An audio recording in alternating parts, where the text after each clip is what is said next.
my name is Sanjay Arora. I'm 40 and I'm from India. Awesome.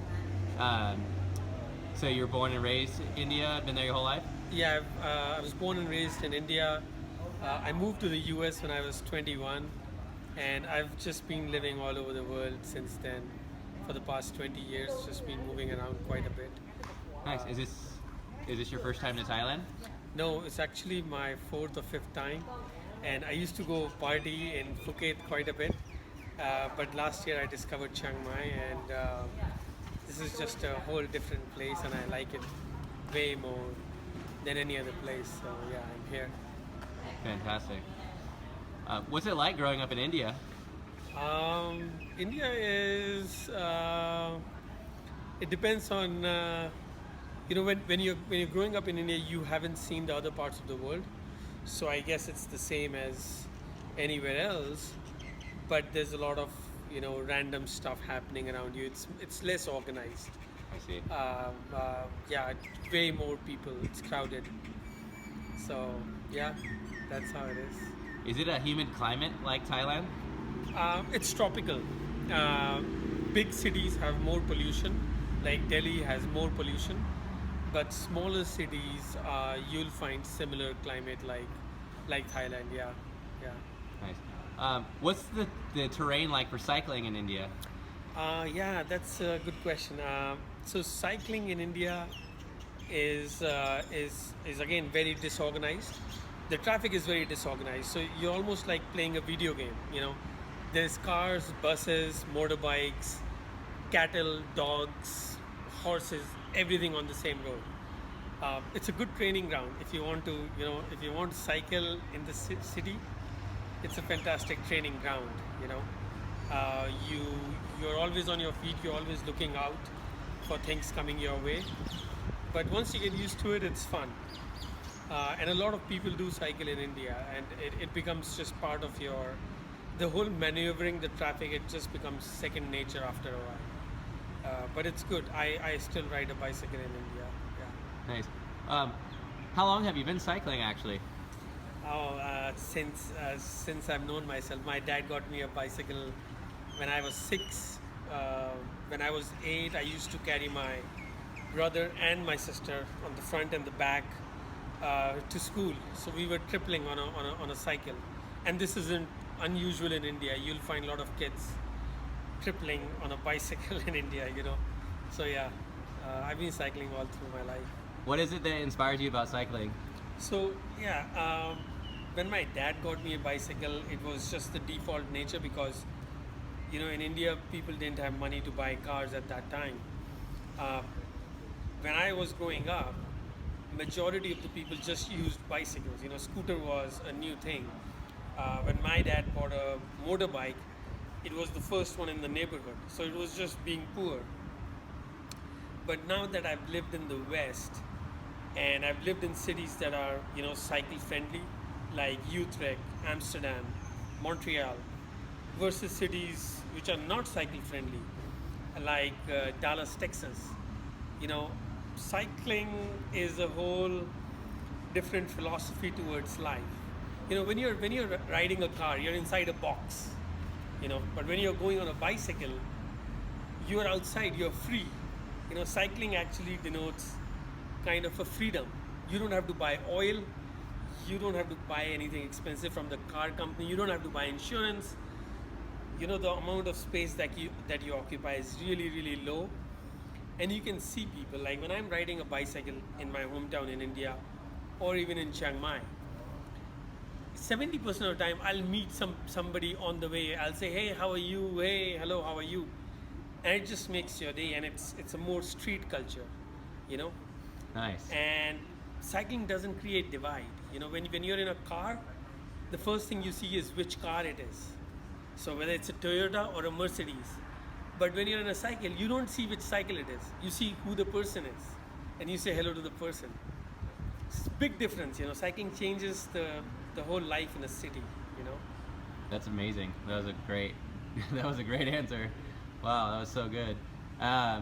So one of the things that really inspired me about interviewing you is, I noticed that you're cycling and you have one arm. Do you want to tell me a little bit about that? Yeah, I'm really happy. I have both my legs.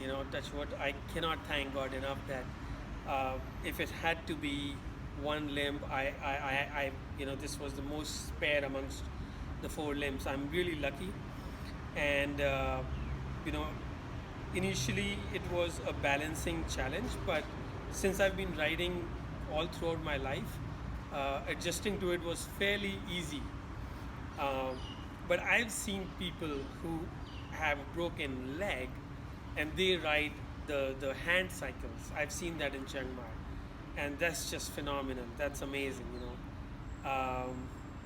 So for me, I'm a city rider. Like I ride in the city to get groceries.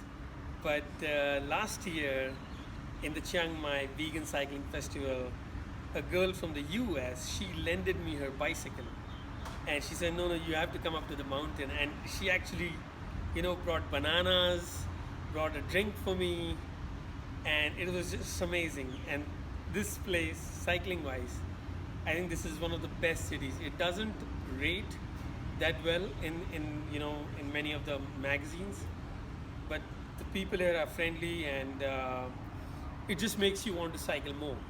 I went on like 100-kilometer rides with Vega and the gang, and they were helping me out. I was literally resting my, the main problem I get is I have to rest all my weight on this hand.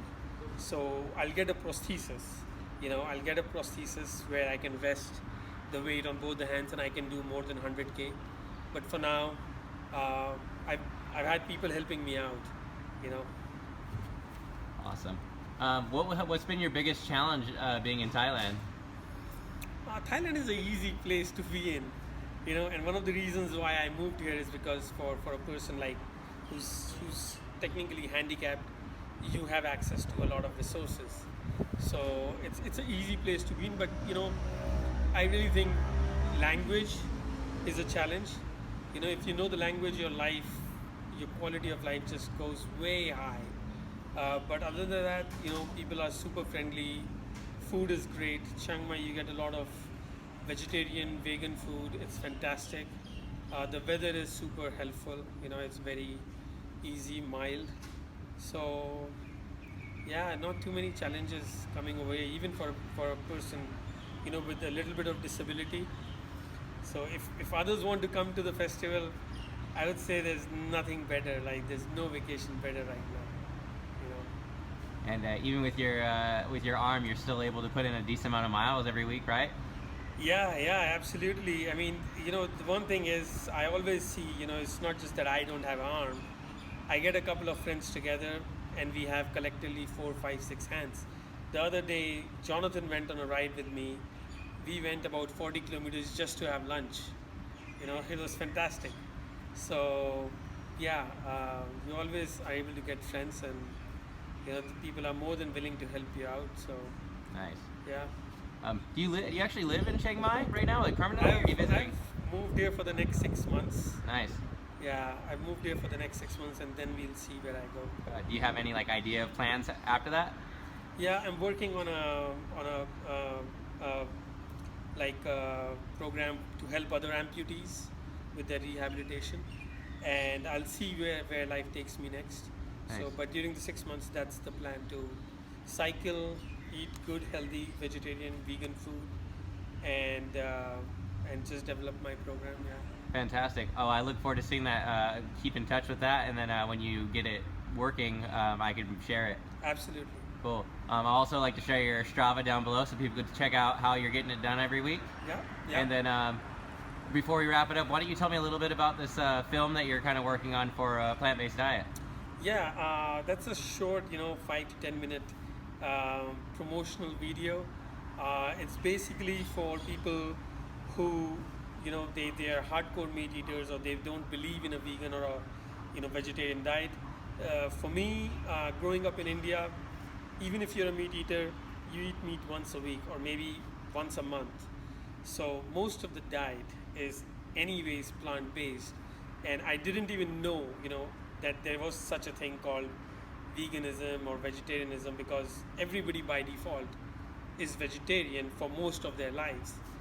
And it's just surprising for me to find out that people eat animal products 3 times a day when it's just, one thing is it's unhealthy, and the second is you're missing out on a lot of fantastic, plant-based foods. I mean, in Thai cuisine, in Indian cuisine, in Japanese cuisine, and in Italian cuisine, there is just so many plant-based fantastic foods, and I want to show those foods that, what, if you're eating meat 3 times a day, or even more than once a week, you're actually missing out on like this 100 or so items that are my favorites, at least, that I would choose any day over maybe butter chicken, which is the staple, which everybody raves about.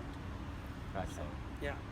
All right, well, awesome. Well, I look forward to seeing both of those ideas coming into action.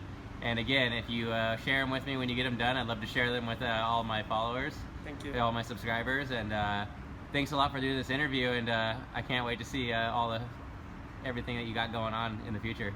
Cheers. Thanks, man.